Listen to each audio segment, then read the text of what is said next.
மும்மொழி கொள்கைக்கு பெருமளவில் ஆதரவளிப்பது கண்டு பயத்தில் நிலை தடுமாறியிருக்கிறார் முதலமைச்சர் என அண்ணாமலை அறிக்கை வெளியிட்டிருக்கிறார்.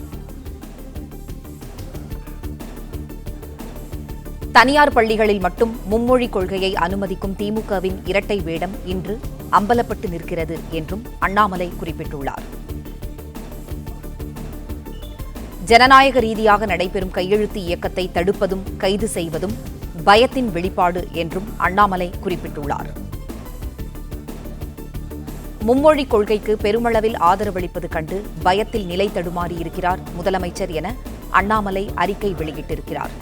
செய்தியாளர் ராஜகுமரன் இணைப்பில் இருக்கிறார். ராஜகுமரன், வணக்கம். கூடுதல் விவரம் என்ன, சொல்லுங்க.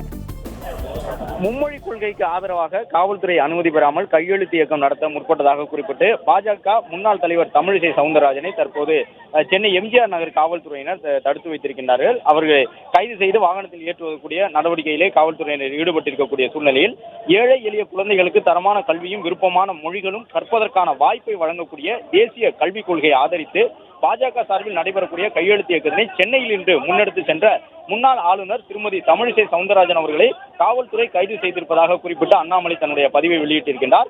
60 ஆண்டுகளாக தமிழ் மொழியை வியாபாரமாக்கி தனியார் பள்ளிகளில் மட்டும் மும்மொழி கொள்கையை அனுமதிக்கக்கூடிய திமுகவின் இரட்டை வேடம் இன்று அம்பலப்பட்டு நிற்பதாக குற்றம் சாட்டியிருக்கக்கூடிய அண்ணாமலை மும்மொழி கொள்கைக்கு பெருமளவில் தமிழ்நாடு மக்கள் ஆதரவளிப்பதை கண்டு பயந்து நிலை தடுமாறி இருக்கின்றார் முதலமைச்சர். அதன் விளைவாகத்தான் ஜனநாயக ரீதியாக நடைபெறக்கூடிய கையெழுத்து இயக்கத்தை தடுத்து அதில் ஈடுபடக்கூடியவர்களை கைது செய்கின்றனர் என்று குற்றம் சாட்டியிருக்கின்றார். இந்த கைது பூச்சாண்டிகளுக்கெல்லாம் பாஜகவினர் பயந்து பின்வாங்க போவதில்லை என்று உறுதியாக கூறியிருக்கக்கூடிய அண்ணாமலை தமிழகத்தின் ஒவ்வொரு வீட்டிற்கும் செல்லுவோம் என்றும் எத்தனை பேரை காவல்துறையால் சட்டவிரோதமாக கைது செய்ய முடியும் என்றும் கேள்வி எழுப்பியிருக்கின்றார். தேசிய கல்விக் கொள்கை உங்கள் கட்சியில் இருக்கும் கடைக்கோடி தொண்டர்களின் குழந்தைகளுக்கு தரமான கல்வியையும் பல மொழிகள் கற்கும் வாய்ப்பையும் அரசு பள்ளி மாணவர்களுக்கு இலவசமாக வழங்குகின்ற தவறா என்று கேட்டிருக்கின்றார்.